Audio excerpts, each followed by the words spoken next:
Como sabemos, seguimos en la serie No Calificado pero Escogido. Es un estudio de la vida de David.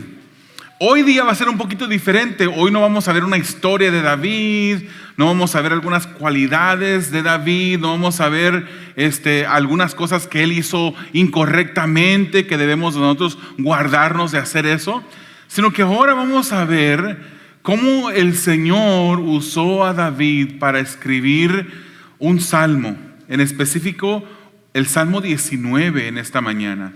Así es que lo voy a invitar que vean abran sus Biblias en el Salmo 19 y vamos a traer este mensaje titulado Una revelación. Sabemos que la palabra de Dios es revelación, ¿verdad? Una revelación tridimensional, una revelación tridimensional. Entonces dice el Salmo 19, versículo 1 de esta manera, si usted me sigue con sus ojos.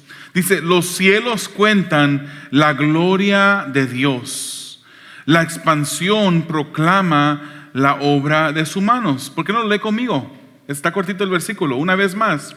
Los cielos cuentan la gloria de Dios, la expansión proclama la obra de sus manos. Para ustedes que están acostumbrados a leer la Reina Valera, pues ahí dice: los cielos cuentan la gloria de Dios y el firmamento anuncia la obra de sus manos. Una de mis hijas, no le voy a decir cuál, aunque no es difícil averiguar cuál. Una de mis hijas se encuentra en el centro de tratar de agarrar su licencia para conducir. Bueno, se encontraba. Y durante el tiempo que estuvo ensayando manejar, y yo le estaba, pues la madre a lo mejor es un poquito más nerviosa, no quería que manejara cuando ella estaba en el carro, así es que yo me iba con ella a que aprendiera a manejar. Y durante el tiempo de su permiso, siempre le daba instrucciones, le estaba enseñando, le decía que cuando estaba conduciendo, antes de moverse a un carril, no es suficiente solamente ver por el espejo retrovisor, no es suficiente solamente ver por los espejos que están a los lados, es necesario que ella voltee la cabeza y que mire hacia atrás antes de moverse hacia otro carril. Al llegar a una intersección es necesario que paremos y no hagamos un California stop como nos acusan a los californianos, que es un stop, un alto, pero no es alto porque no es un alto completamente, sino que lo reduce uno como unas 5 millas por hora y ve que no viene nadie y uno se va sin parar completamente. Y le hemos dicho también que al llegar a una intersección tiene que parar, voltear para ambos lados, asegurarse que está la intersección bien para poder cruzarla. Enseñándole esto, hermanos, le dije que ella debía tener en cuenta todas las perspectivas. Todas las perspectivas. Hoy en día sabemos que ya los carros son más tecnológicos, más avanzados. De repente, pues ya uno cuando pone de reversa, uno solamente mira la cámara, ¿verdad? Desde el 2014 para acá, la ley en California cambió y todos los carros del 2014 para acá tienen que tener una cámara al momento de poner su reversa. Algunas personas van conduciendo y ponen ahora ya su señal para doblar a mano derecha o moverse al carril derecho, y ahora el espejo que antes uno miraba ahora le muestra una imagen, a veces un video, o sea una cámara que le está diciendo que está a su alrededor. Entonces las perspectivas han mejorado. Hoy en día estamos hablando de perspectivas porque, hermanos, no es suficiente solo mirar por los espejos. Tenemos que eliminar los puntos ciegos. Y el salmista David en esta mañana, o ya tarde, a través de este salmo nos va a mostrar diferentes perspectivas. 3 diferentes perspectivas sobre Dios y cómo mirarlo a Él. Hermanos, ¿están de acuerdo? Si yo digo que las cosas se hacen mejor cuando se toman en cuenta diferentes perspectivas.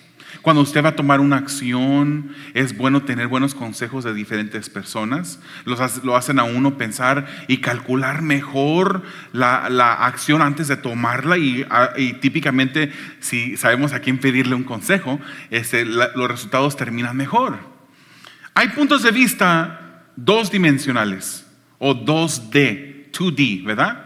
Como también, o bidimensionales, como dibujar un cuadro, ¿verdad? Usted agarra un papel y dibuja un cuadro así nada más. Esa es una figura 2D, bidimensional.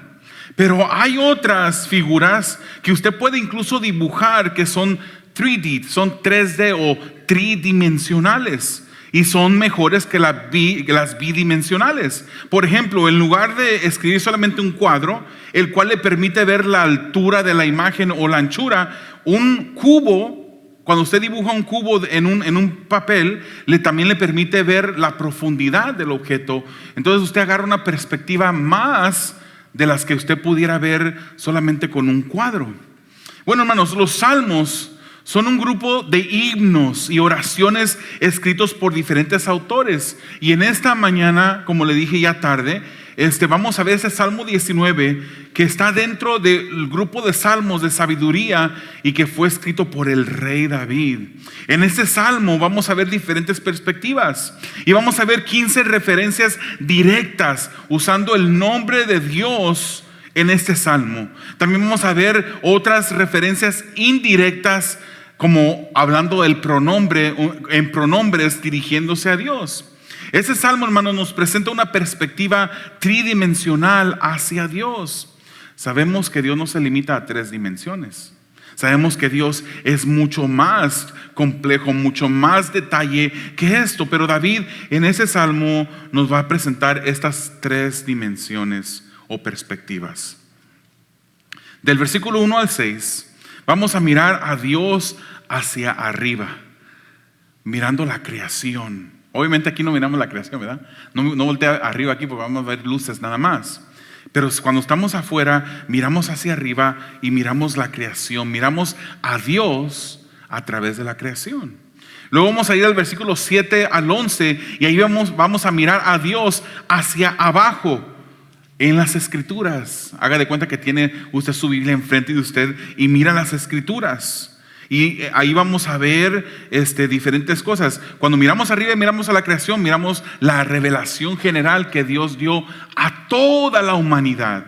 Cuando miramos hacia abajo en las escrituras, vemos la revelación específica que Dios dejó al creyente.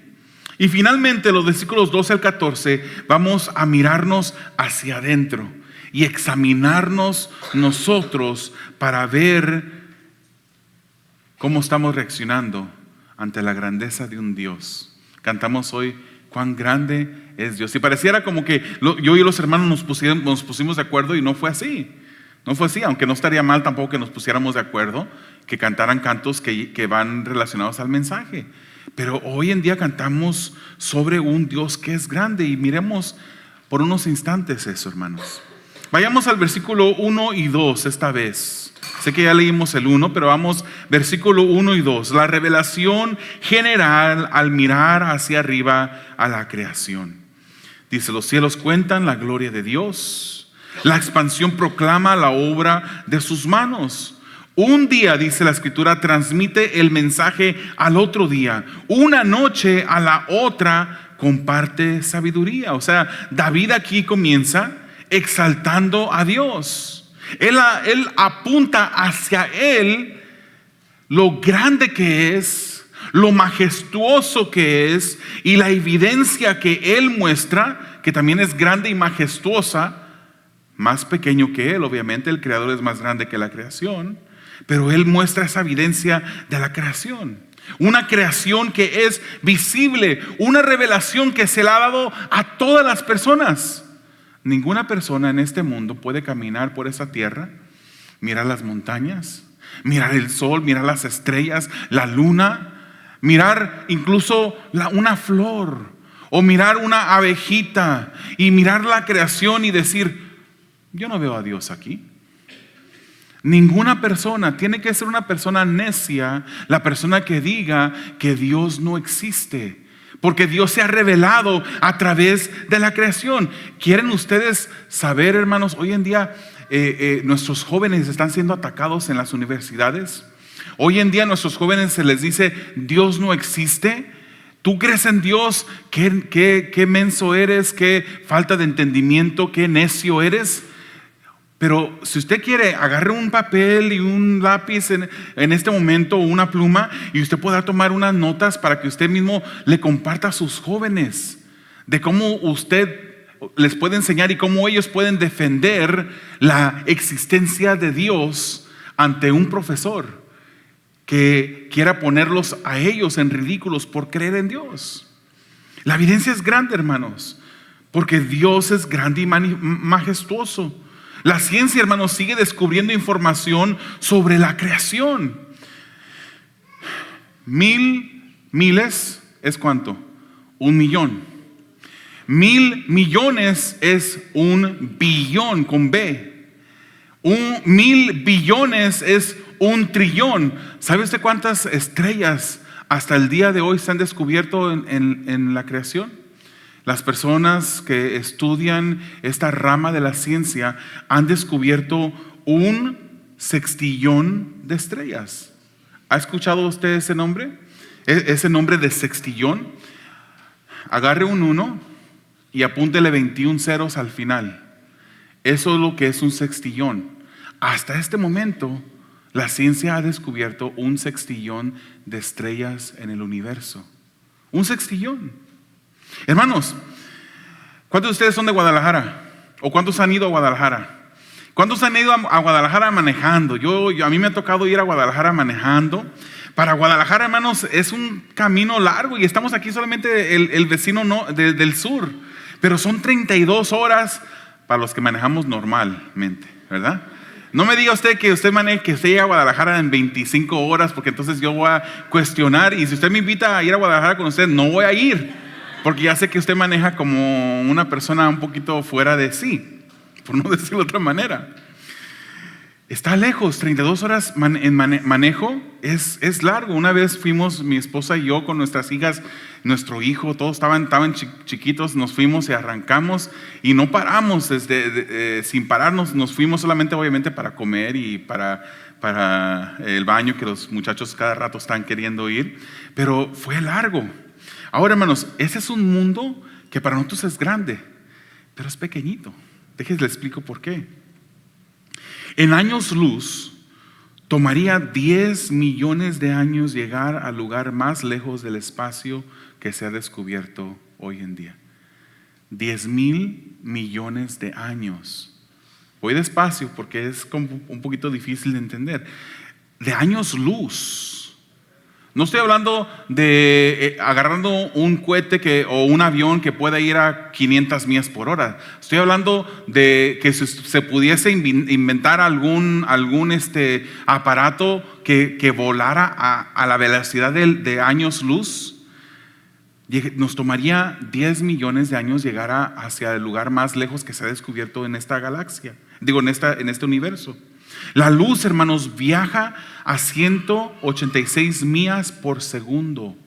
186,000 millas por segundo. Es una rapidez increíble. Y en esa misma rapidez, así de rápido, que es lo mismo como viajar 6 millones de millas por año, tomarían 10,000 años, 10,000 millones de años llegar al lugar más lejos. Dígame si el universo no es grande. Lo que se ha descubierto, porque queda universo sin descubrir. Cuando miramos al espacio, hermanos, estamos mirando al pasado. Imagínense, ahorita estamos en la montaña y está oscuro. No hay muchas luces de la ciudad, porque a veces las luces de la ciudad opacan nuestra visión, pero está perfectamente oscuro y usted puede ver perfectamente las estrellas en el cielo. Imagínense eso. Si usted pudiera alcanzar a mirar una galaxia, la galaxia más cercana a nuestra galaxia, que es la Vía Láctea. Si usted pudiera mirar a la galaxia Andrómeda, que es la galaxia más cerquitas, cuando la estamos mirando en el firmamento, la estamos mirando allí, pero allí ya no está. Allí estuvo hace 2 millones de años. Aún la estamos mirando en ese momento donde pensamos que está allí, porque esa luz ha viajado a 186,000 millas por segundo, y en este momento cuando esa luz toca a nuestro ojo y la reconocemos, ha viajado a esa velocidad, pero ya no está allí. De tan lejos que está la galaxia más cerca a nosotros, tomaría, o sea, estamos mirando una luz que salió de esa galaxia hace 2 millones de años. Y todavía hay quien diga que Dios, el creador, no existe. Todavía hay personas que osen decir, Dios no es real. Él es más grande que la creación, hermanos. Todo el que niega la existencia de Dios no tendrá excusa jamás, podrá tener excusa, y mucho menos cuando se presente delante de Dios para ser juzgado.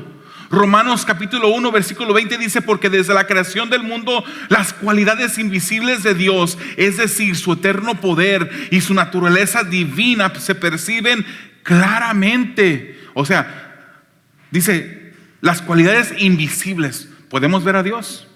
Yo no puedo tocar a Dios como toco esta bocina que está aquí, o como levanto, no lo puedo tocar como estoy tocando este stand de micrófono.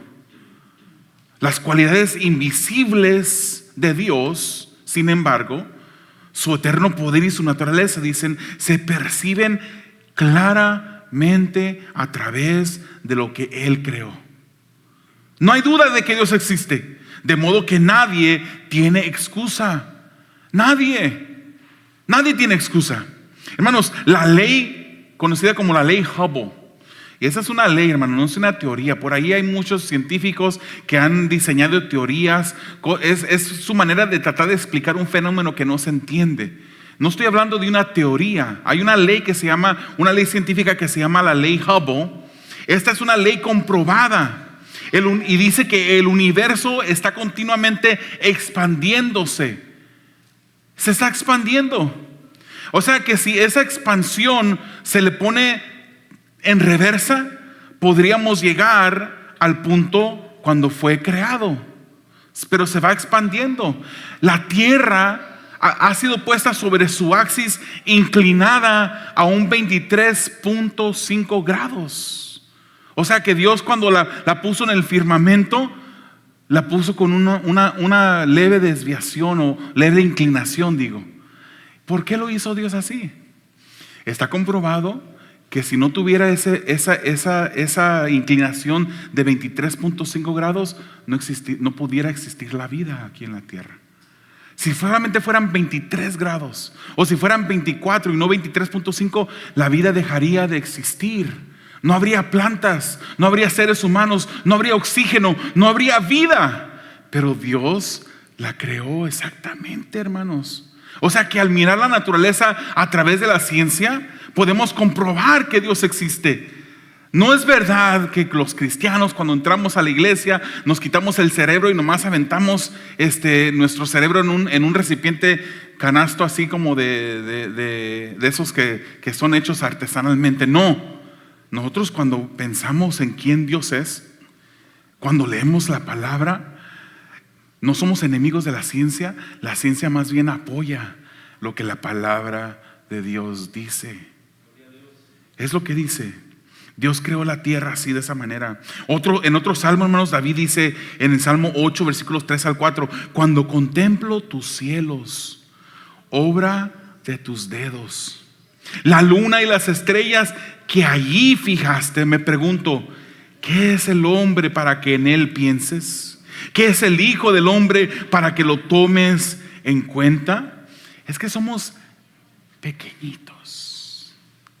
No puedo bajar la voz suficiente para expresar lo pequeñitos que somos. Somos pequeñitos.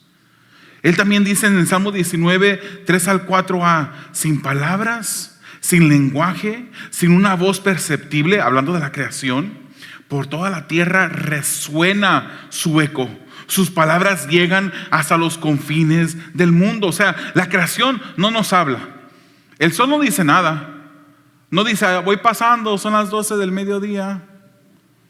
La luna no nos susurra en la noche diciendo, ya me voy a esconder porque ya va a salir el sol, ya va a ser de día. No escuchamos la voz de la creación. No nos habla, pero escuchamos sus palabras por todo el mundo, vemos sus acciones. El necio dice que no hay Dios, dice Salmo 53, versículo 1, dice el necio que todo fue creado de la nada. Imagínense, Los profesores en la universidad están debatiendo con nuestros jóvenes diciéndoles, Dios no existe, todo lo que existe fue creado de la nada. Y dicen, fue el Big Bang. No, porque el Big Bang es una teoría que fue incluso desarrollada por una persona cristiana, pero ellos no lo usan como tal. Ellos nada más dicen, fue un Big Bang, fue algo que sucedió, de repente explotó todo y vino a ser lo que es. Dice el necio que todo fue creado de la nada. Pero hermanos, está sentado en una silla, usted, ¿verdad que no se ha caído? ¿Verdad que cuando usted vio esa silla, usted dijo, esta silla me va a sostener a mí? No se sentó así cuidadosamente pensando, ¿y si se quiebra y si se cae? ¿O si es solamente mi imaginación que está allí? Usted sabía que esa silla estaba ahí, usted se sentó tranquilamente. Alguien hizo esa silla. Miramos este edificio. Aunque no conozcamos al arquitecto, no conozcamos al albañil, no conozcamos al plomero, al electricista, a todos los que trabajaron en este edificio, sabemos que hubo un arquitecto, un ingeniero, un albañil, un plomero, un electricista que tomaron parte de esta obra para crear esto. Esto no salió de la nada. Esto está aquí porque hubieron personas que trabajaron en su edificación. Un pintor, un albañil, un contratista. El edificio es testigo silencioso de los constructores. Igual, la creación es testigo silencioso del Creador. Igual. Es por eso que el salmista voltea a mirar y dice en el versículo 4 al 6, Dios ha establecido en los cielos un hogar para el sol. Y como novio que sale de la cámara nupcial, se regocija cual poderoso guerrero al recorrer su camino. Sale de un extremo de los cielos y en su recorrido llega al otro extremo sin que nada se libre de su calor. Dios creó el sol y le dio exactamente sus instrucciones de cómo hacer las cosas, cómo moverse en su axis.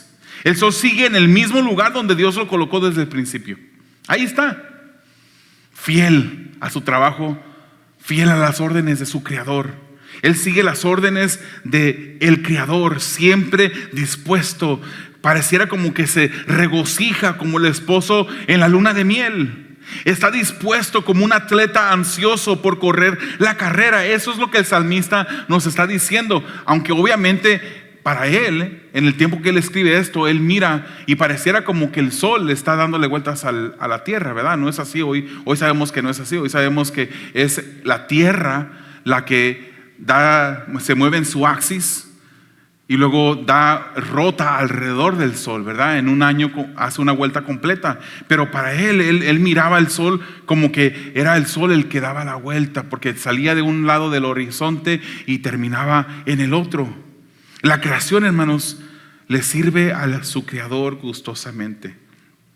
La tierra rota en su eje una vuelta cada 23 horas, 56 minutos y 4 segundos. Se redondea a 24 horas. Pero eso es lo que toma la tierra para rotar en su eje, lo cual hace un día. Somos tan pequeños comparados a toda la creación. Comparados al sol, hermanos, el sol es 1,000,000 de veces más grande que la tierra. O sea, que si agarráramos 10 bolitas del tamaño de la tierra, podríamos meter 1,000,000 de tierras dentro del sol. Y el sol está bien lejos, hermanos, parece cerca, ¿verdad? A veces uno quisiera que estuviera más lejos porque ha estado bien caliente últimamente, ¿verdad? Ayer estuvo un poquito más calmado, hoy ya en unos 5 días va a estar un poquito más fresco, ya en los 80 supuestamente. Pero ha estado caliente, parece que está bien cerca. Pero ¿sabe usted que está a 94 millones de millas de distancia? 94 millones, hermano, no 94,000 o 9,400, 94 millones de millas en distancia está el sol. Está bien lejísimos. No podríamos llegar, aparte, aunque tuviéramos un aparato que nos protegiera del calor del sol para no morir, no pudiéramos llegar porque nos moriríamos antes, obviamente, antes de llegar. Así como David, hermanos, nos damos cuenta de lo insignificante que somos en tamaño. A veces miramos la creación y la tomamos por dada. Pues es algo que ya estoy acostumbrado. Pero la creación misma nos recuerda del Creador. Cuando se salgan las mañanas a caminar, cuando vayamos maravillados por la creación, que ya quedan bien poquitos espacios, si no se ha registrado todavía, regístrese. Después hablo de eso, no me quiero desviar. Cuando vamos a admirar la creación con el fin de admirar mucho más admiración para el Creador. Él es el que creó todo esto, hermanos. Él creó el cuerpo en donde su vida existe. Su cuerpo, hermanos, es un cuerpo tan detallado. Es un cuerpo que Dios lo diseñó con tanto detalle. Y trabaja, hermanos. Dígame, ¿qué pila le puso Dios al corazón para que lata? Pero está latiendo. Ahí donde está usted sentado, sigue latiendo el corazón. Los pulmones dentro de usted se están expandiendo. Cuando inhala y se cierran cuando usted exhala. Y ese mismo oxígeno que va entrando, sus pulmones lo distribuyen y el corazón lo distribuye a través de la sangre a todo el cuerpo. Es asombroso lo que Dios ha hecho. ¿Dudamos de Dios? ¿Dudamos de su existencia? Vayamos a la segunda parte, la revelación individual y específica al mirar las Escrituras. ¿Tiene su Biblia con usted?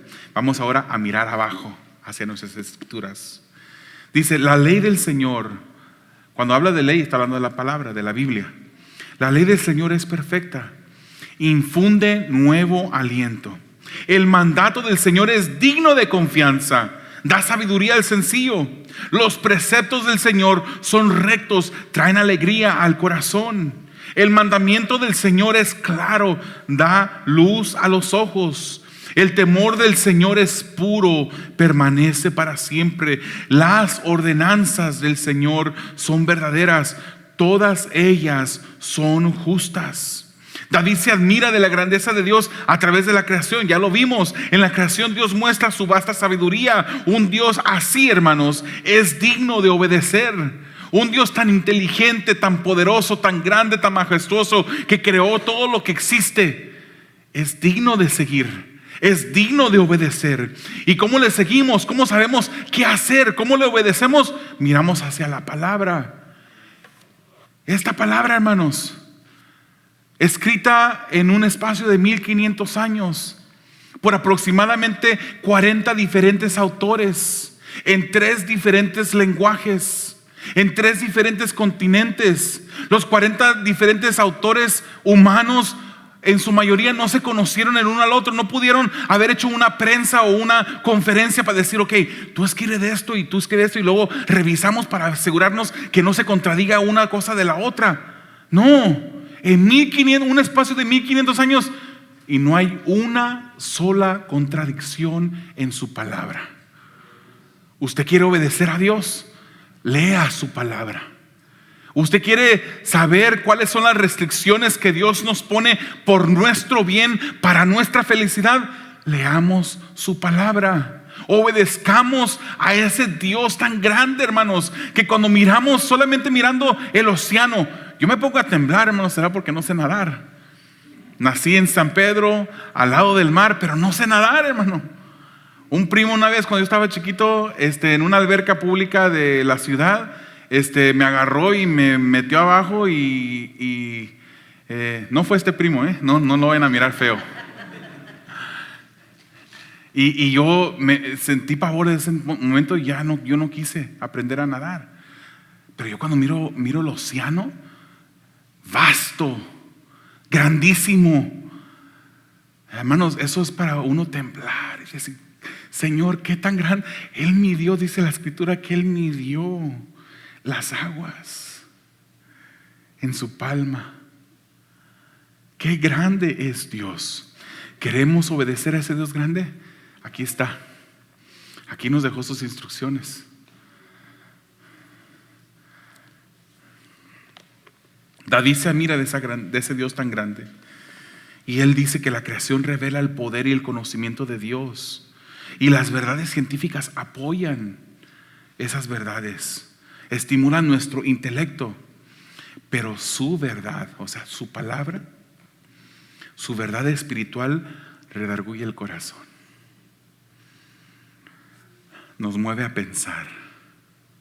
Dios dejó escrito el camino de sabiduría.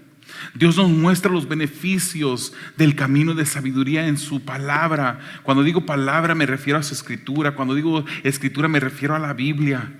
En esta Biblia el Señor nos dejó los beneficios de seguir su camino, el camino de Él, de Dios. En esta sección, hermanos, que estamos ahorita en el Salmo 19, del versículo 7 al 11, vemos varios sinónimos. Vemos la palabra ley, la palabra mandato, la palabra mandamiento, la palabra precepto, la palabra temor de. Vemos ordenanzas.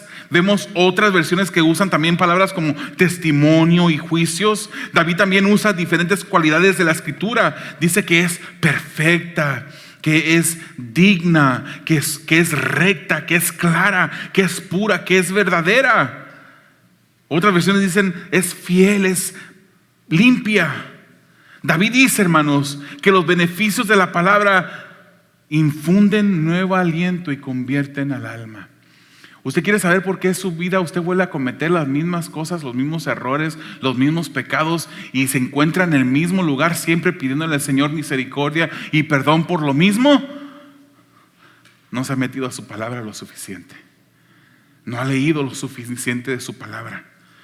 Usted quiere saber cómo usted va a poder ser santificado por Dios. O sea, que Dios va a empezar a quitar los pecados de nuestra vida. Va a empezar a quitar esas piedras con las que continuamente tropezamos. Metámonos a la palabra. Ahí va otra vez el disco rayado, ¿verdad?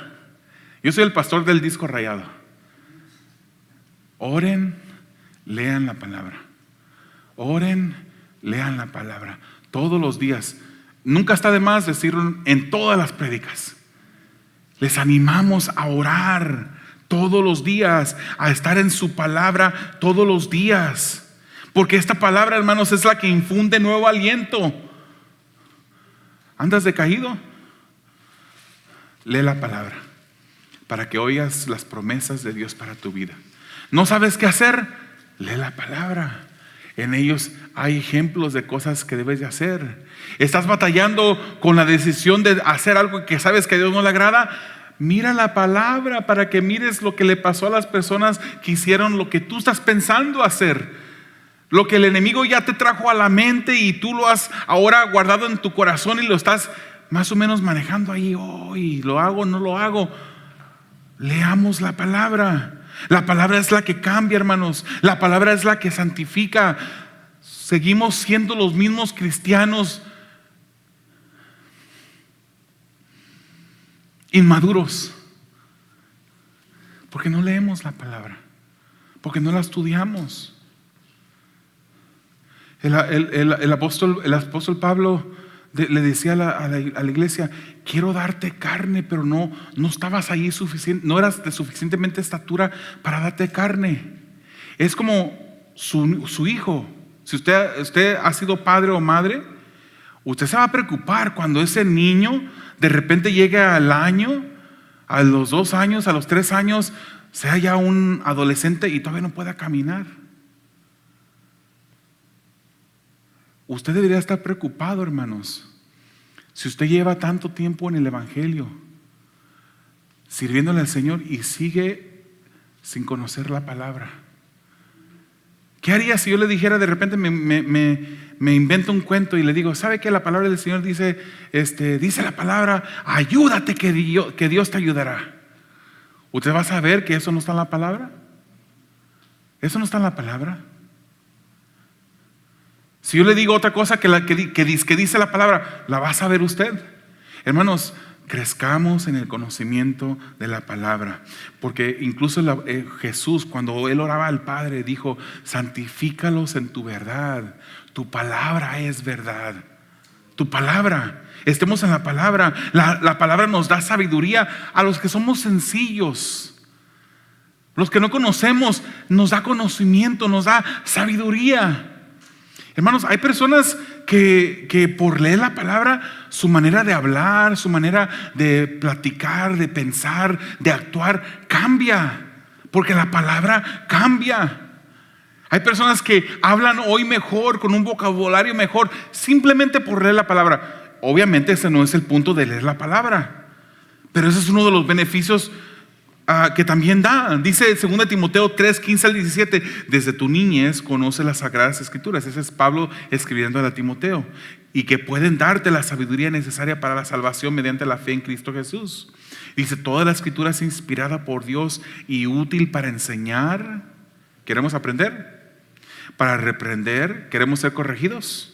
Para corregir y para instruir en la justicia, a fin de que el siervo de Dios esté enteramente capacitado para toda buena obra.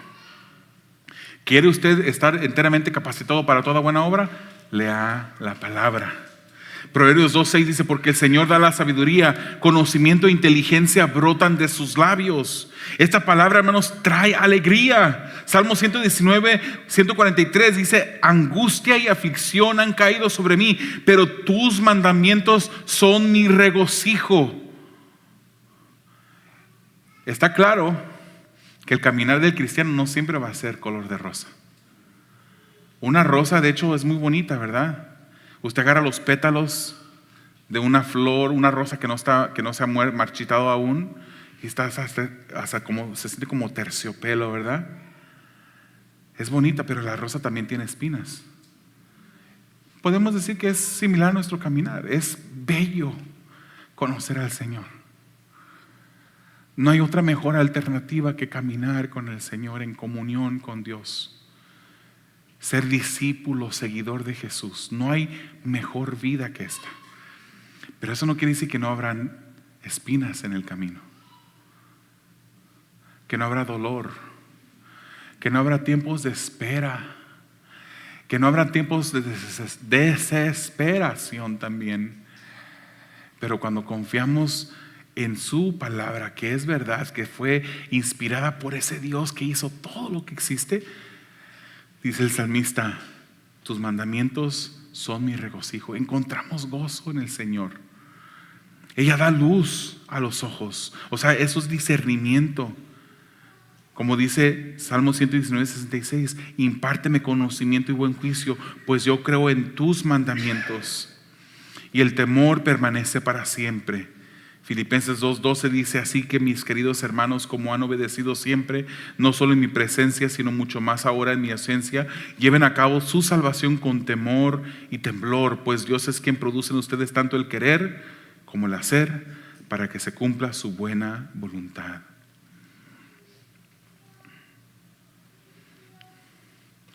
¿Cuántos días de esta semana usted leyó la palabra? No me estoy refiriendo, hermanos, que ustedes pusieron una aplicación. Hay personas que dicen: yo leo la palabra una vez al año, completita. En nuestra familia tenemos esa actividad.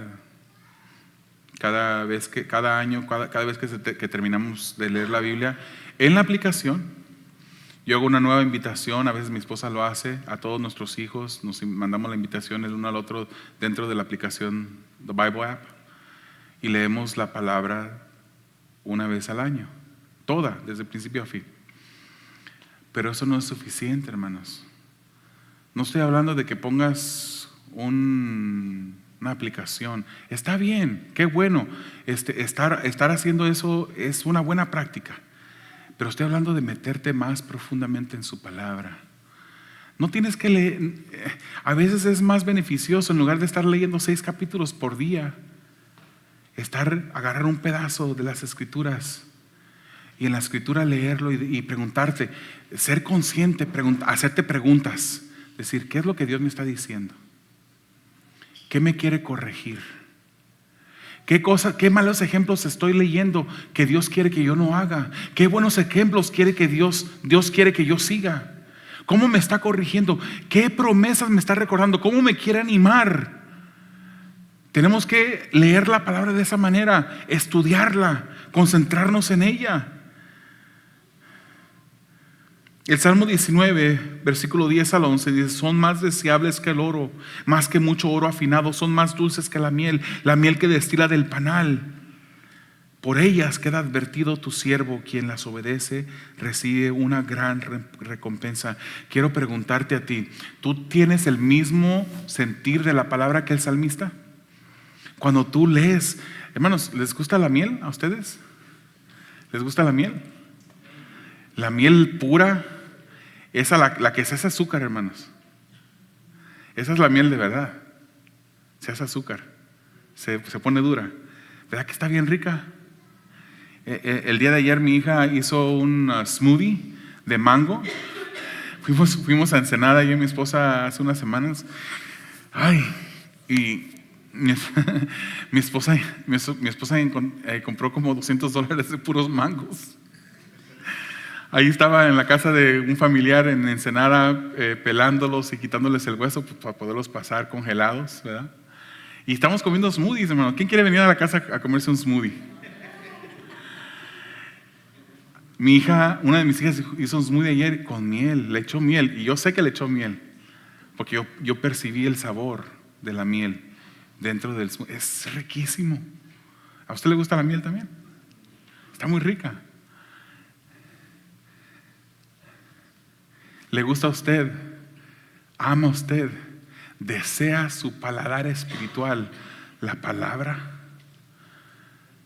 Como desea su paladar la comida que más le gusta a usted, la fruta que más le apetezca a usted, incluso más que eso.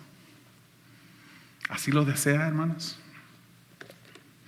Eso nos lleva al tercer y último punto: el efecto de la revelación al mirar hacia adentro. Ya miramos hacia arriba, ya hacia la creación, ya miramos hacia abajo, hacia la palabra. Ahora el salmista nos invita a mirar hacia adentro. ¿Qué está pasando acá adentro con la palabra? Salmo 19:12. ¿Quién está consciente de sus propios errores? Perdóname aquellos de los que no estoy consciente. El que ama los mandamientos de Dios, hermanos, se escudriña a sí mismo. Si amamos a Dios, queremos agradarle a Él, queremos obedecerle de la mejor manera que podamos. Entonces, obviamente, si le amamos y le queremos obedecer de la mejor manera, nos examinamos. Oye, Adrián, espero que no haya ningún Adrián aquí. ¿Cómo está tu vida? Oye, David, ¿qué también estás obedeciendo a Dios? ¿Dices que temes a Dios? ¿Lo reconoces en su creación, que es un Dios grandísimo, que es digno de ser obedecido, digno de que lo sigas? Pero ¿cómo vas? ¿Cómo vas en tu caminar, querido hermano? ¿Cuánto amas su palabra? ¿La amas tanto que la lees cada cuánto? El que ama los mandamientos de Dios se escudriña a sí mismo. ¿Cómo puedo conocer, dice el salmista, todos los pecados de mi corazón? La palabra del Señor dice que el corazón es engañoso más que todas las cosas y perverso, dice. ¿Quién lo conocerá?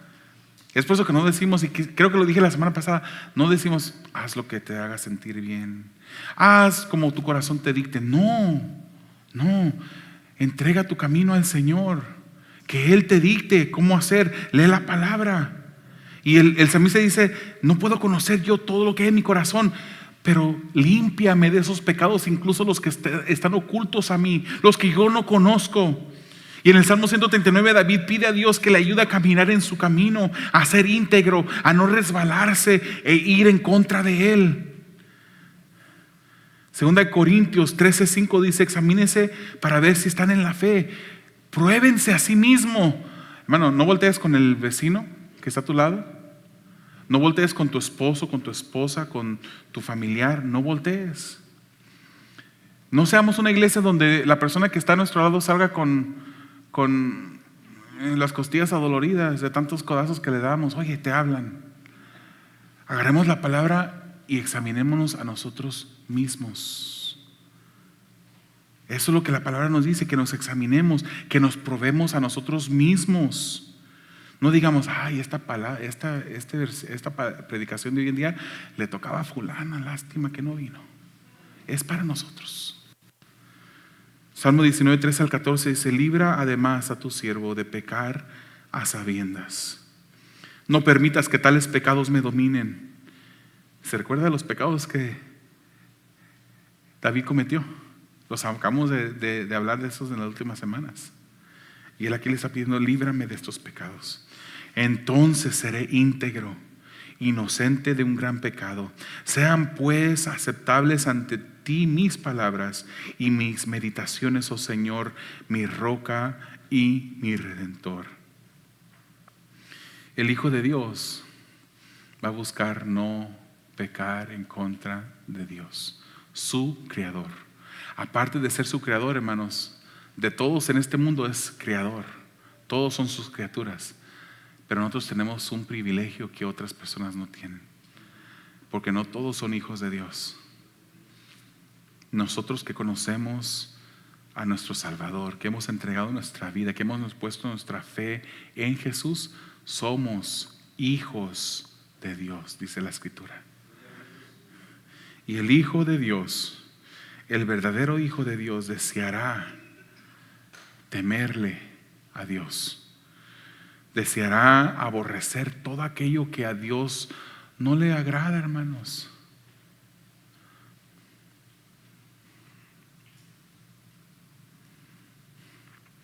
Por ahí hay un dicho que se ha convertido muy famoso. Y es un dicho que se ha dicho últimamente, en los últimos 50, 70 años. Últimamente, en comparación a toda la historia humana, después del cristianismo, después del día de Pentecostés. Dicen: Dios ama al pecador, pero aborrece el pecado. Y es verdad, no podemos ignorar que la palabra del Señor dice en Juan 3:16: porque de tal manera amó Dios al mundo, para que todo aquel que en Él cree no se pierda, mas tenga vida eterna. Pero no ignoremos, hermanos, no creemos, o sea, crear, no creemos a un Dios a nuestra manera. Y no ignoremos otras partes de la Escritura. Es verdad que Dios se mostró amorosamente ante el mundo y ha hecho un ofrecimiento genuino a todos para salvación. Pero Dios no va a enviar al pecado al infierno. Al pecador no arrepentido, Dios lo enviará al infierno. El Salmo 9 nos dice que Dios está enemistado contra el pecador todos los días. O sea, Él se muestra amoroso, es verdad. Él es un Dios de amor, un Dios de compasión, de bondad, que no quiere que nadie se pierda, dice la Escritura, sino que todos vengan al arrepentimiento. Pero el pecado y Dios no pueden estar así. Y Dios tiene que castigar el pecado, querido oyente. Dios lo tiene que castigar. Entonces tengamos cuidado cuando decimos eso. Dios ama al pecador, pero aborrece su pecado. No hay relación entre Dios justo, santo, perfecto y un hombre que no está arrepentido. Somos todos pecadores, pero somos arrepentidos, redimidos con la sangre de Cristo si somos sus hijos. El que no está arrepentido no tiene comunión con Él. Nosotros que no teníamos comunión antes, dice la palabra que fuimos reconciliados con Él mismo, porque si no estábamos reconciliados con Él, ¿qué estábamos? Enemistados con Él. Éramos sus enemigos. Romanos 5:10 nos dice. Dios no puede dejar el pecado sin castigo, porque si no, no fuera juez justo. Él es el juez más justo que existió y que nadie más podrá igualarse a Él en justicia. Imagínese usted, se le acusa a usted, imaginándonos, ya estoy terminando. Se le acusa a usted de haber manejado en estado de ebriedad hace 5 meses. Y en el transcurso de que se estaba conduciendo ese auto, usted choca contra una minivan y mata a 5 miembros de una familia. Han pasado 5 meses. Usted está arrepentido. Pero obviamente 5 meses en la cárcel. Lo arrestaron esa noche. Pero eso no es suficiente para que usted pague lo que hizo delante de la ley. Imagínense que hoy es el día de su sentencia y aquí están todas las personas en la audiencia. El juez está sentado allá enfrente. Aquí está el banquillo de los acusados y usted está sentado ahí. Y el juez sale y el policía, no sé cómo se le llama, de la corte le dice a todos, please rise. Todos se levantan, se sienta el juez, you may be seated, todos se sientan. Y el juez dice, ¿saben qué? Hoy tuve el mejor desayuno que jamás he tenido. Me dieron la noticia de que mi hija, que estaba batallando por quedar embarazada por tanto tiempo, perdió tantos embarazos, hoy nació mi primer nieto. Me siento bien, me siento alegre, me siento de buenas en este día. Y voltea con usted, que está sentado en el banquillo de los acusados, y le dice, ¿sabes qué? Me siento de buenas hoy. Quedas libre, te puedes ir, no tienes que pagar tu condena. Usted preguntaría y usted diría en la audiencia, oh, qué juez tan justo. Usted diría, qué juez tan injusto. Pues Dios es infinitamente más justo que cualquier juez de esta tierra. Y Él tiene que castigar el pecado, hermanos. Por eso predicamos el evangelio. Por eso invitamos a las personas a que vengan al arrepentimiento delante de Jesús, que pongan su fe en Jesús para salvación. Miramos al Creador, miramos lo que Él nos escribió a través de sus escrituras, pero ¿qué está pasando aquí adentro? ¿Le estamos ignorando? ¿Vivimos nuestras vidas a nuestro antojo? ¿En verdad somos discípulos de Jesús? ¿En verdad somos fieles a sus mandamientos? Perfectos no somos, pero nuestro deseo de ser perfecto a Dios debe ser perfecto. Nuestro deseo de obedecer a Dios debe ser perfecto. ¿Por qué no cierra sus ojos? ¿Y por qué no inclina su rostro en esta mañana, tarde? Y tómese unos momentos, hermanos. Reconozca que Dios es un Dios grande. Examínese a usted mismo en este momento. Mire cómo Dios es tan grande, tan poderoso, nosotros tan insignificantes, pero en su bondad y en su amor Él envió a su Hijo Jesucristo a morir en una cruz, siendo inocente, no debiendo nada, no habiendo pecado.